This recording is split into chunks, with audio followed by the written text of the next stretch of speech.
Queria te convidar ao texto que está em Marcos, no capítulo 2. Marcos, no capítulo 2, amigos que curam. Nós estamos falando durante todo esse mês sobre gente que cura. Mas eu revisitei esse texto e essa mensagem, essa pregação, ela tem no meu coração pelo menos 20 anos. E eu quero ler como uma parábola da igreja. Uma parábola sobre o sonho de Jesus a respeito da igreja. Amigos que curam, uma parábola da igreja.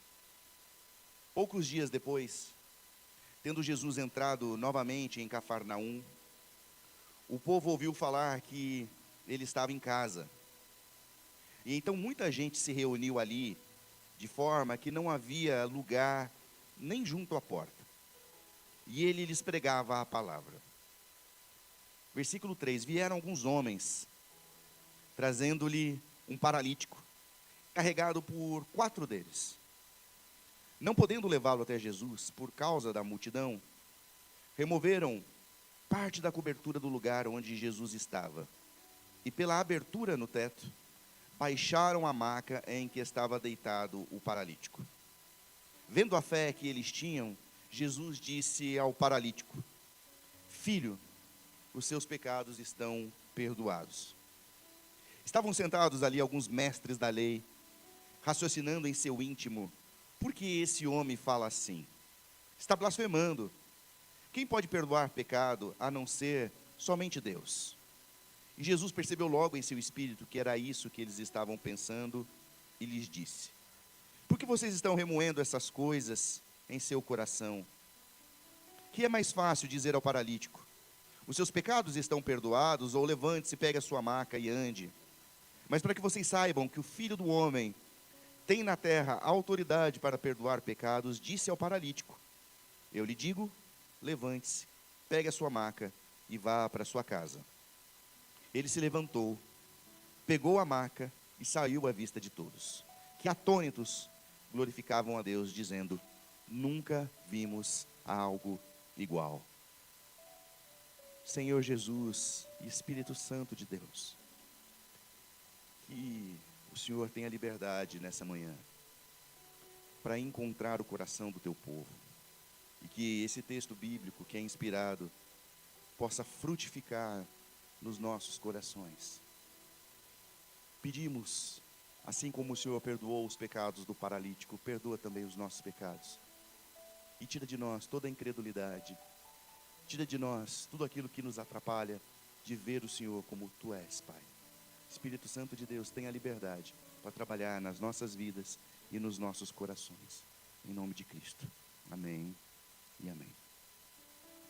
Como eu disse, esse texto frutificou no meu coração há 20 anos atrás, pelo menos. E eu estou muito emocionado, muito mesmo. Porque quando, a primeira vez que eu meditei nesse texto, eu tinha um jeito de olhar para a igreja de Jesus. E o jeito que eu tinha de olhar para a igreja de Jesus é o mesmo jeito no qual eu me converti. Então, era o sepultamento da minha avó, e minha avó evangélica, minha avó crente, e o sepultamento aconteceu dentro de uma igreja, mas um sem número de pessoas não eram crentes, não eram evangélicas, e eram familiares da minha avó. E essas pessoas foram amadas ali naquele ambiente. E eu não gosto de falar naquela igreja, porque fica parecendo que é o CNPJ, mas não era, era aquele ambiente. E naquele ambiente, eu fui levado para tomar banho na casa de um irmão, que eu nunca tinha conhecido, mas ele fui convidado, porque ficava longe a minha casa. E outros familiares receberam carinho, prepararam café, me perguntaram o meu nome, quiseram saber a minha história. E aos 14 anos de idade, pelo Espírito Santo, por tudo que aconteceu naquela noite, eu me converti.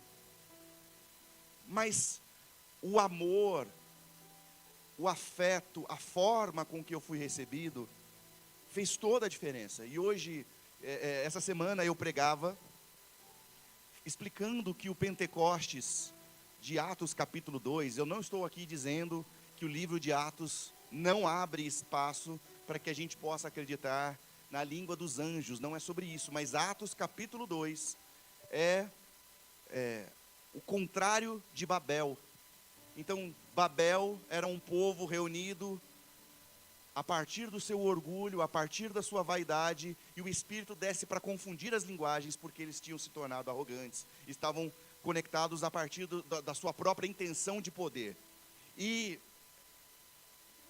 em Atos capítulo 2, o Pentecostes, eram pessoas de lugares diferentes, de culturas diferentes, mas eles estavam reunidos em nome de Jesus, não em cima do seu próprio orgulho, não em cima da sua própria vaidade.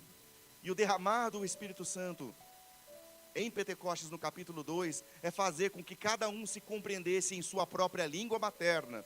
Era um processo de agremiação, é justamente aquilo que a gente escuta falar: povo de toda tribo, língua, nação, etnia. A gente vê ali o vislumbre em Atos capítulo 2 do que seria o Apocalipse. E eu posso te afirmar categoricamente que a língua do Espírito Santo é o amor, que nos faz compreender cada um na sua própria língua materna. A língua do Espírito Santo é essa que agrega, a linguagem do Espírito Santo. E eu digo mais, 1 Coríntios capítulo 13, mesmo que eu fale a língua dos homens ou dos anjos, se eu não tiver amor, eu nada serei. Então a língua do Espírito Santo é o amor. Bom, e eu acreditava nisso quando eu escrevi essa pregação, que eu vou falar para você. Mas num determinado momento, já pastor, eu olhei e falei: isso aqui é uma ilusão, isso aqui não existe mais. Isso aconteceu na década de 90, na década de 80, mas isso aqui é um vislumbre, isso aqui não existe mais. A igreja deixou de ser isso aqui. Deixei de acreditar, comecei a acreditar que a igreja é uma instituição mesmo, e a gente vai ter que aceitar isso, porque as pessoas não querem mais.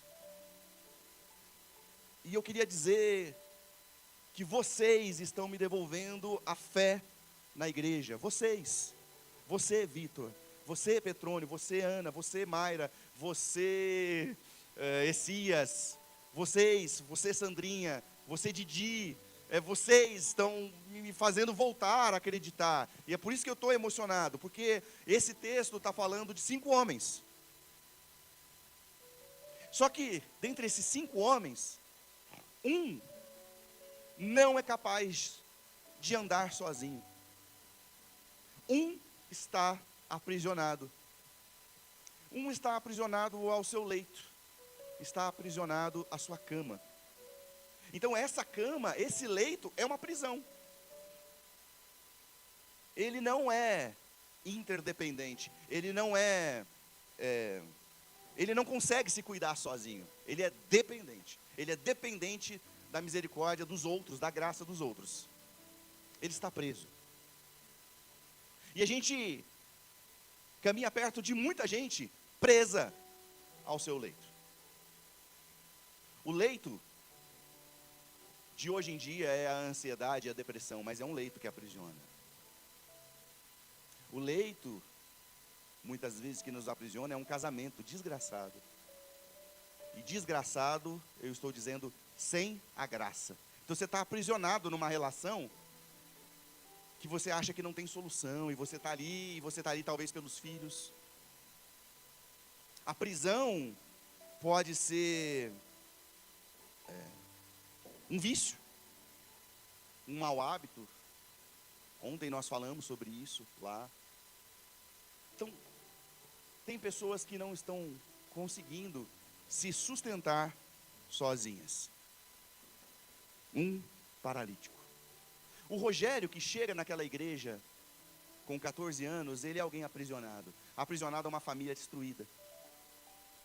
A um casamento dos meus pais que já tinha ruído há muito tempo, mas que haviam violências cotidianas.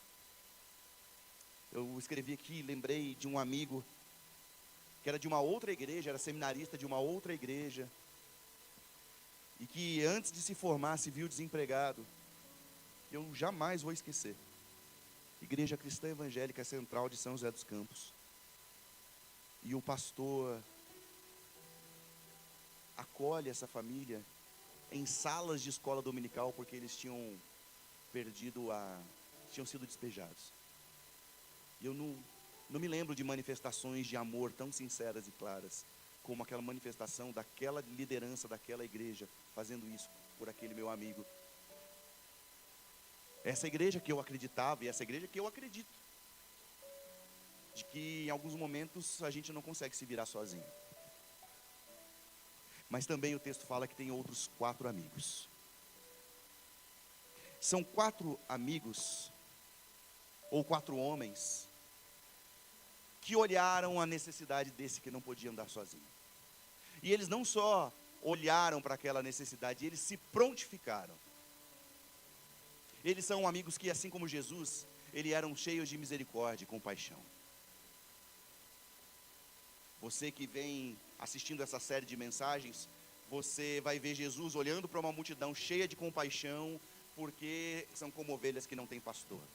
Ou Jesus olhando com misericórdia para o leproso, e aí ele toca no leproso. Então a compaixão, a misericórdia faz parte de gente que cura, e deveria ou deve ser o DNA de uma igreja de Jesus, porque se Jesus é assim, nós devemos ser assim, porque o nosso chamado é ser como Jesus.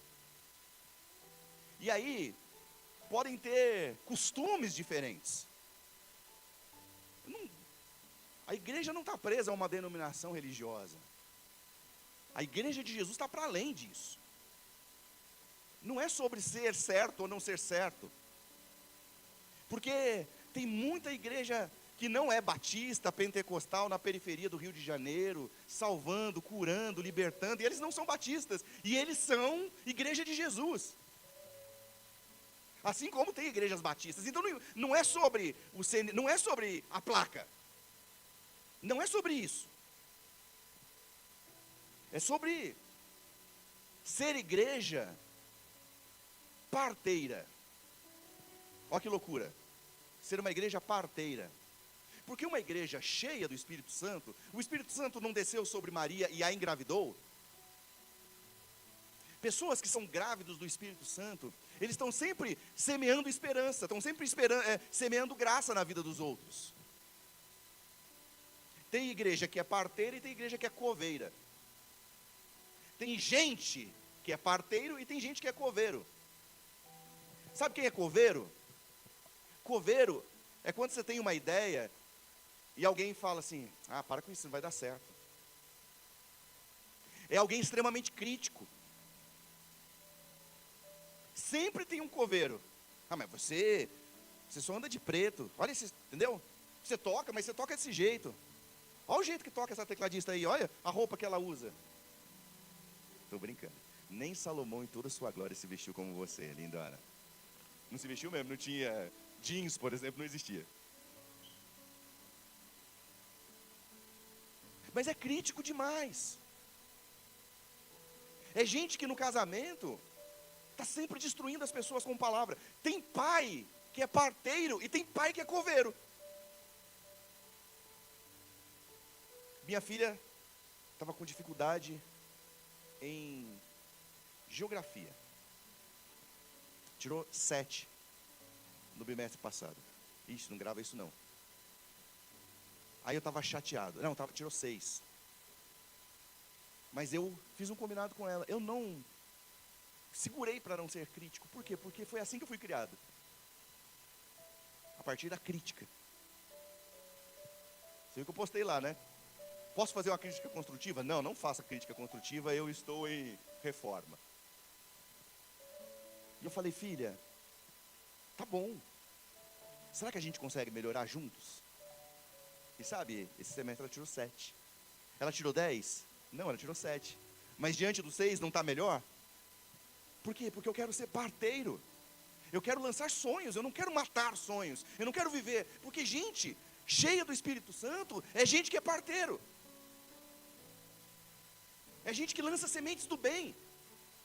E é gente que é cheio de compaixão e olha para o lado e está sempre lançando sementes.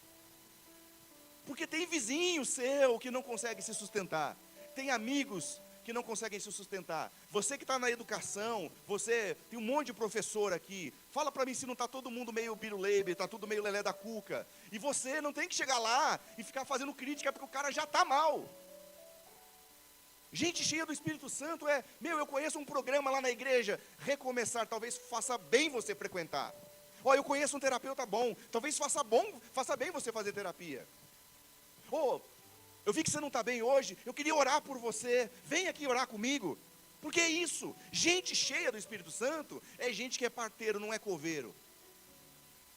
Porque quem acusa, desde o princípio, gente, por princípio bíblico, quem é o acusador desde o princípio? É o diabo, é o Satanás, é o cramunhão da garrafa, é o coisa ruim, é ele. E se você vive assim na sua casa, destruindo sonhos, lançando maldição sobre a sua família, você estava sendo usado por ele, cara. Bom, são 5 amigos parteiros. E eles resolveram ajudar, com misericórdia e compaixão. Eu escrevi aqui sobre inflexibilidade. Porque tem gente que tem que ser tudo do jeito que ele quer. Senão não dá certo. E tem gente que é esse pessimista. O cara pessimista não teria ajudado. Sabe por quê? Porque ele teria olhado a multidão e falado assim, vamos fazer o seguinte, larga a mão desse negócio aí. Vamos esperar a multidão se dissipar. E a gente dá um jeito. Mas eles não. Eles não eram inflexíveis. Como que a gente pode dar um jeito? E aí, os caras cavam um buraco no telhado, velho.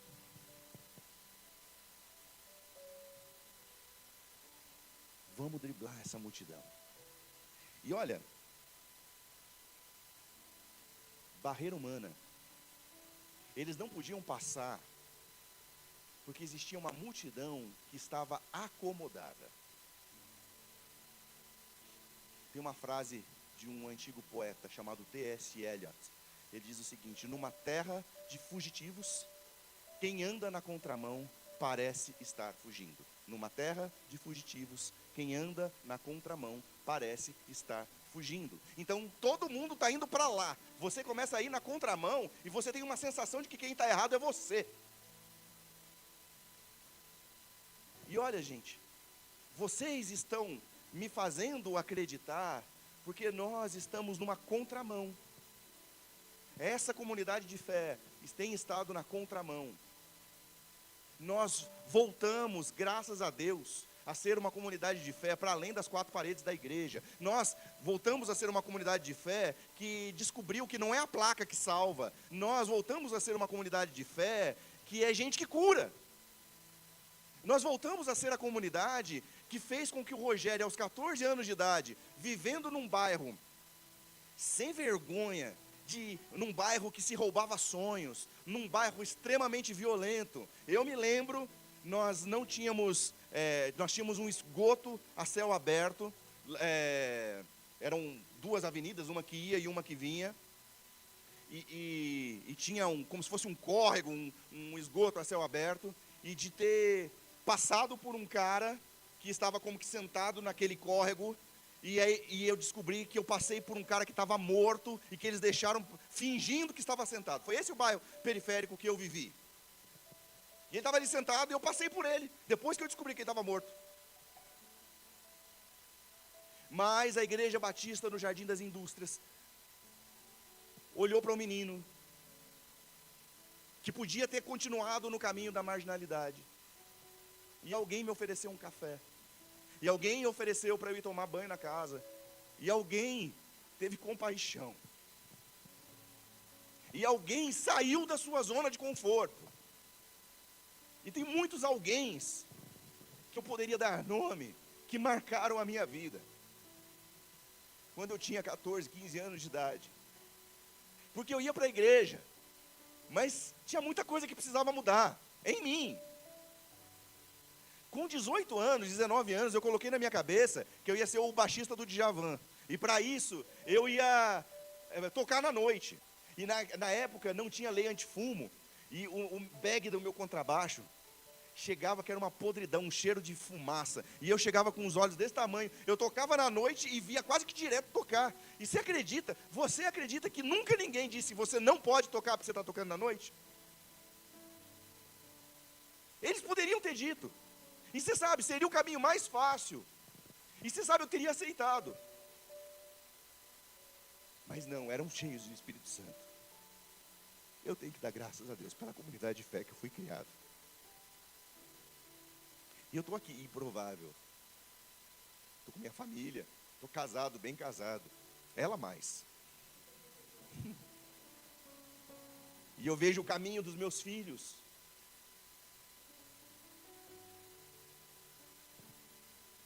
A gente tem driblado as barreiras humanas, a gente está indo na contramão, graças a Deus. A fé para aqueles 4 amigos deixou de ser uma experiência religiosa dominical, porque eles estavam fazendo alguma coisa. E gente grávida do Espírito Santo, gente que tem fé ativa, muda realidades. Gente que é grávida do Espírito Santo, gente com fé ativa, muda realidades. E sabe do que eu estou falando? Eu estou falando de que aqui entre nós, eu poderia falar, eu poderia expor o nome, mas eu vejo, você vê, você sabe os testemunhos. Você frequenta a célula de terça-feira? Você sabia de que alguém que tinha uma ideação suicida e várias vezes tentou, e ela está aqui congregando com a gente, está sendo curada pelo Espírito Santo, você sabe disso? Você sabe de uma pessoa que tinha desacreditado de igreja, passou por uma experiência de divórcio, que está aqui e hoje canta no louvor, e está aqui, e é divorciada e canta no louvor. Nossa, essa igreja é pecadora. Porque senão ela já não tinha que estar no louvor, porque essa mulher, ela é divorciada e canta no louvor. Igual o carinha da bag, né, que tocava na noite. Porque gente que é grávido do Espírito Santo, olha pela fé e começa a ver as pequenas transformações na realidade. É isso que a gente começou a experimentar aqui entre nós, novamente. E eu estou trazendo essa mensagem porque eu estou emocionado por voltar a acreditar no Evangelho de Jesus por causa de vocês. E eu quero falar uma outra coisa, eu quero falar do religioso. Porque tinha o fariseu e o saduceu, e o fariseu e o saduceu, os caras estavam lá. Eles viram o mesmo milagre que a multidão.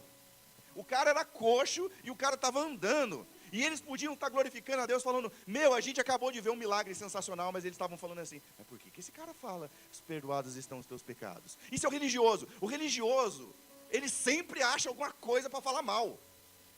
E ele está muito mais preso nas pequenas coisas. O religioso é o cara que coa um mosquito e engole o camelo. Não é isso que Jesus ensina para nós? Mas o religioso é assim. Nossa, mas essa mulher está cantando louvor, mas esse pastor não prega de terno, e ele prega de tênis, é assim mesmo? Mas o outro não sei o quê. E aí o religioso destrói sonhos, porque ele é crítico, exageradamente crítico.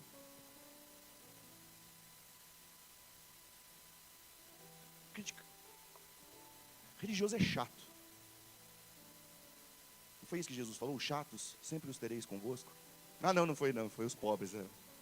Mas chato a gente tem também.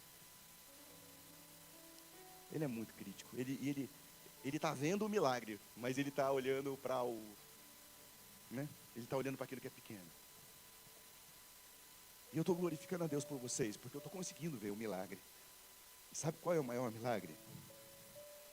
É o milagre que Deus está fazendo dentro de mim. De voltar a acreditar na igreja. Porque há 2000 anos, a mensagem é, Jesus está passando. E a tarefa da igreja é ser gente que pega pessoas enfermas pelo caminho e leva até Jesus. Há 2000 anos, a gente pode dizer, Jesus está passando. O movimento do Espírito está acontecendo. E a nossa tarefa é abrir telhados para levar pessoas à presença de Jesus. Essa é a tarefa da igreja. Porque o milagre não está em nós. O milagre está em Jesus. É Ele quem cura, é Ele quem liberta, é Ele quem salva, é Ele que tem propósitos, é Ele que devolve sonhos. É Ele, não somos nós. Não é o pastor Rogério, não é a Inova, é movimento do Espírito.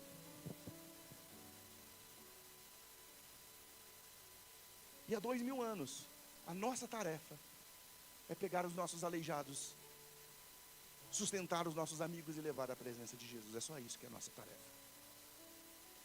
Eu não tenho o poder de curar, irmãos, mas eu sei quem tem.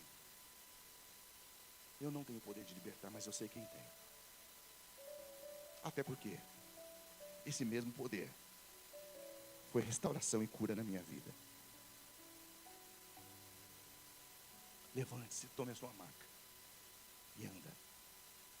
E aí a gente vê Jesus restaurando pessoas, devolvendo sonhos, libertando, curando.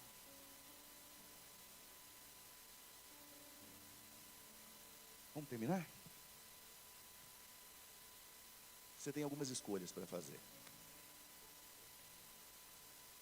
Você pode olhar para o movimento que acontece aqui na Igreja Batista Nova.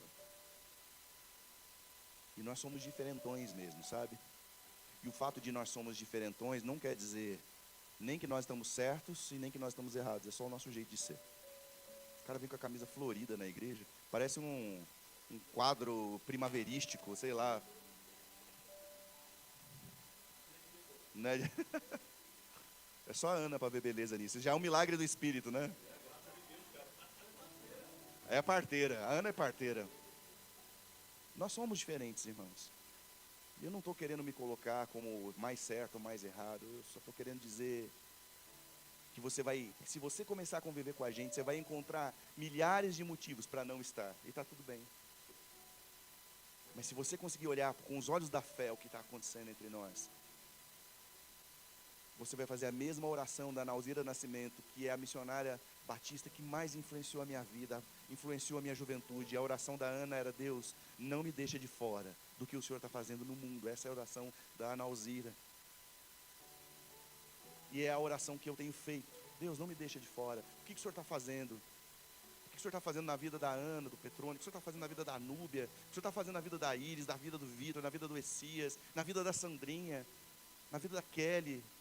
Que bom, Senhor, te ver fazendo, continua a fazer na vida da Simone, continua a fazer e me deixa fazer parte do que o Senhor está fazendo na vida dessas pessoas. É bom te ver, cara, muito bom. Espero que Deus te cure, que Deus cure sua família. Você também, mano. Lá no banheiro a gente se vê. Que engraçado. Falei com você durante a semana e eu só espero que você faça parte disso, cara. Que em fé, que é uma fé ativa, um cura o outro e o outro vai sendo curado. É um movimento do Espírito. Deus vai te curando enquanto você faz também pela vida do outro. Porque algo que é contrário ao Espírito é o egoísmo, é o espírito da própria vaidade. Isso é contrário ao movimento do Espírito. Porque aí você vira um dodói da vida e você acha que, ai Deus, a minha vida não dá certo. Mas não. Quando você é cheio do Espírito, você é alguém cheio de amor e compaixão. E enquanto você está fazendo, enquanto Deus faz uma obra em você, Ele faz a partir de você. E Ele vai te devolvendo vida.